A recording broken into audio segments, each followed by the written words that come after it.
Alright guys, it's Brian, aka the Hoff, back again with the Rustler Dragon.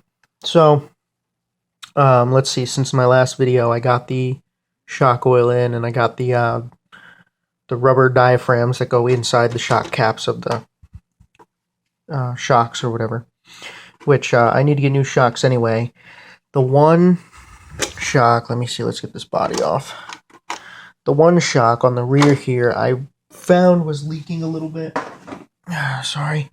I found was leaking a little bit, but it's nothing like major. And I mean, I'm not going to be taking it off any like crazy jumps or anything. So the only time it was really leaking was because after I fill my shocks, I always, like I basically put them through like compression tests to make sure they're not leaking. Because what a lot of guys do is they won't compress them for an extended period of time. And then, they get out and they run them or whatever, and their car's like going all over the place and everything. And then all of a sudden they find out they're getting shock oil all over. And they didn't realize that, like for whatever reason, maybe like one of the threads are stripped and it's actually leaking or whatever. So, but yeah, this, I believe it's this one, is actually leaking. Only when it compresses all the way, like continuously all the time. But I put plumber's tape on the, the white plumber's tape on the threads. All of them, I always do, to hopefully reduce or minimize the leaking, because that's where it's coming from. So my theory is it's got to be that. Why else would it be leaking? I just got brand new diaphragms, so it's obviously not that. And then I'm experimenting with some 60 weight shock oil. I figure that wouldn't be too thick, considering the fact, I'm not taking it over jumps, and I mean, really, it's not even that stiff. I thought it would be a lot stiffer. But it's actually not. And I mean, this is even with like the big, I don't know if you can see it, but the big clip that comes in, the big spacer that comes in the pack with the standard Ultra Shocks. But other than that, I have noticed that, these shocks have been through basically hell. So they're not bent or anything, but I noticed that, like the actual rods, the shock rods, I guess if you want to call them that, actually some of them have some scrapes and stuff on them. So I mean, I'm getting new ones anyway. I'm pretty sure I showed that in the video. I showed the guy on YouTube he's selling whole set, and I already emailed him, and they're already filled and everything. They are already, they're already filled and everything, and he's only selling them for like $13 with like $2 shipping or something like that. I don't know. But I'm going to get those eventually. Right now, I just, my SMC battery should be here today, which I'll do an unboxing video of that to show you guys. But more or less, I just need the battery to get this thing on the road and make sure that there's nothing else wrong with it. I mean, there shouldn't be, because like I said before in my other video, I'm pretty sure I said,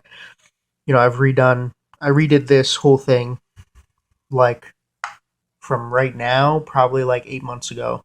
It was like right before I wrecked the thing. I actually redid the whole thing, because one of the, where the A-arm connects actually broke. And I mean, if nobody's ever done that on the Rustler, these are connected directly to this. Like, it's not like a separate piece that you can take off like it is. I think on the Nitro Rustler, it's a separate piece. Or you can get, like, I think the RPM one has it and the Proline one has it, where, like, they're actual separate pieces that you can disconnect and just replace if they break. But basically, I just need to get this thing on the road and make sure there's nothing wrong with it specifically. And then I'm looking into getting some new tires. I've been looking into it. I've actually been looking into some Traxxas tires. I've never used any, but I just happened to be browsing, rcplanet.com. Came across the Traxxas tires, not the,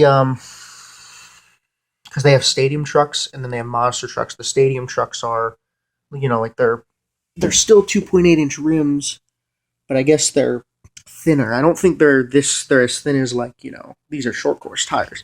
I don't think they're as thin as short course tires, but they're definitely thinner than a normal 1/10. They're definitely thinner than a 1/10 like truck tire. But right now I think, because I mean we got snow and ice out and stuff, so I'm gonna use these trenchers, which I think will be pretty good. And I mean, if not, I can just put my I think these are 2.0.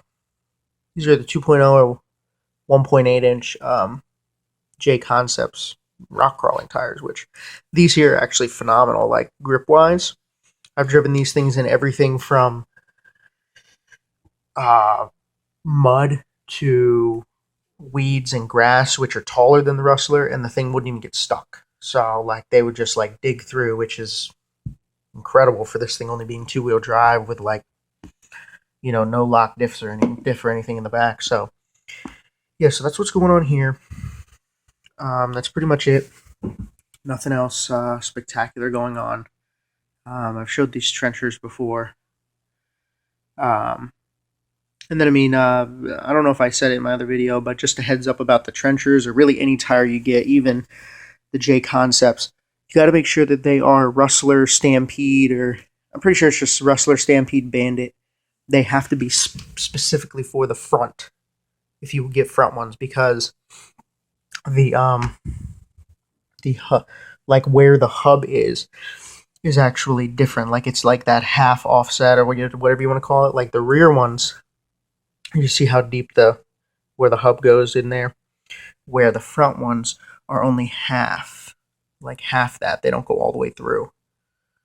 Which, I mean, you don't really notice it at first, but once you put them on, you can't use these on the front, the rear ones on the front, because of how deep it goes. You actually end up hitting, when you turn, let's see if I can get a better picture here. You actually turn, and this will actually rub over here. The tire will actually rub here, and it'll rub here. Needless to say, if you have a bumper, it'll rub anyway, but as well. But because of how deep it is, it'll actually the tire will actually come all the way over here and rub your A-arm. So yeah, I found that out because in my local hobby shop, I got them to order me tires.